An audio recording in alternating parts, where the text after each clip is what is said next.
Hello, কেমন আছো সবাই? তো একটা ছোট্ট ভিডিও নিয়ে এলাম। সেটা হচ্ছে আমরা ষষ্ঠীর দিন রাত্রিরে তো ঠাকুর দেখতে যাওয়ার কোনো প্ল্যান ছিল না। আর এমনিও সারা পুজোতেই কোনো ঠাকুর দেখতে যাওয়ার প্ল্যান নেই, কিন্তু আমরা মুভি যেহেতু দেখতে গেছিলাম রক্তবীজ 2, তো ফেরার পথে রাত্রিবেলা নিউ টাউন সর্বজনীন, যেটা আমাদের এখন তথাকথিত পাড়ার বড় পুজো কাছাকাছি, তো সেইটাই দেখতে গেছিলাম। তো ওরা খুব সুন্দর বাঁশ দিয়ে প্যান্ডেল করেছিল, আর বাঁশেরই খুব সুন্দর পাখি করে তার মধ্যে লাইটিং করে ঝুলিয়েছিল। ভীষণ সুন্দর একটা পরিবেশ ছিল। আর তার সাথে ভেতরে মাকে দারুণ সাজিয়েছিল। মায়ের মূর্তির তো কোনো তুলনা হয় না। যারা অনেকেই নিউ টাউন সর্বজনীন দেখে নিয়েছো তারা তো জানো, আর যারা দেখোনি তারা পারলে দেখে নাও।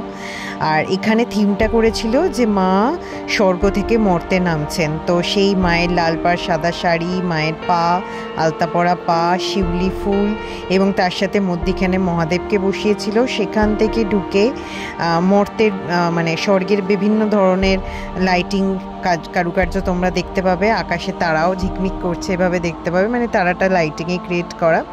আর তার সাথে আরও ভেতরে ঢুকে গিয়ে মাতৃ প্রতিমা, মায়ের মূর্তি, এবং সেখানে কিন্তু খুব সুন্দর ওপরে মা বসে আছে, নিচে রিভলভিং তার 4 সন্তান আর সাথে মহিষাসুর।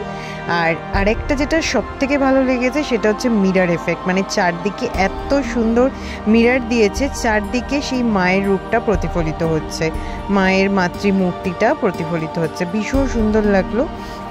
তো তোমরা জানিও তোমরা অলরেডি কারা কারা দেখে নিয়েছো, আর যারা দেখোনি তারা অবশ্যই দেখে নিও।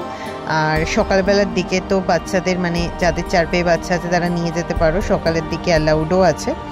আর এবছর তো আমি লিওরিমোকে নিয়ে যাওয়ার আর সুযোগ পাবো না, কারণ কি ওর বাবা নেই, আমি একার পক্ষে সম্ভব নয়। তো এবছর তো ওরা মিস করলো, কিন্তু আমরা মোটামুটি এটা 4 বছরের পুজো। প্রথম বছর আমরা এখানে ছিলাম না, বাকি লাস্ট 2 বছর, প্রথম বছর লিওকে নিয়ে, পরের বছর লিওরিমো, দুজনকে নিয়ে আমরা ঘুরে এসেছিলাম। তো এই বছর মিস হয়ে গেল, সামনের বছর আবার হবে। তো তোমরা জানিও ভিডিও কেমন লাগলো। আর ওখান থেকে বেরোনোর পথে মেলা হয়ে বেরোতে হয়, ওদের বেরোনোর জায়গাটাই তাই। আর সেইখানে ছিল ধুনুচি নাচের আসর। তো ধুনুচি নাচ দেখবো না চলে আসবো এরম তো হয় না, কিছুক্ষণ দাঁড়িয়ে একটু ধুনুচি নাচটা দেখলাম। আর সাথে সেই আমাদের ট্র্যাডিশনাল, যেটা ছাড়া পুজো হয় না, ঢাকের আওয়াজ ভীষণ সুন্দর লাগছিল। ঢাকের তালে তালে ধুনুচি নাচ, মনে হচ্ছিল আমিও নাচি। আমার মামার বাড়িতে পুজো হয়, সেখানে ধুনুচি নাচ হয় নিজেদের, অনেক সময় আমি সেখানে পার্টিসিপেটও করেছি, বাট আজকাল খুব মিস করি। তো যাই হোক, আবার হয়তো কোনো দিন সুযোগ হয়ে যাবে। তো তোমরা কিভাবে পুজো কাটাচ্ছ জানিও। আমি তো আর কোনো ঠাকুর সেভাবে দেখা হবে না, লিওরিমোকে নিয়েই কাটাবো। আর হ্যাঁ, ফিরে লিওরিমোকে নিয়ে নিচে গেছিলাম আমাদের যেটা আমাদের অ্যাপার্টমেন্টের পুজো হচ্ছে সেইখানে। তো চলো আজকের জন্য বাই বাই, আবার দেখা হবে পরে একটা ভিডিওতে।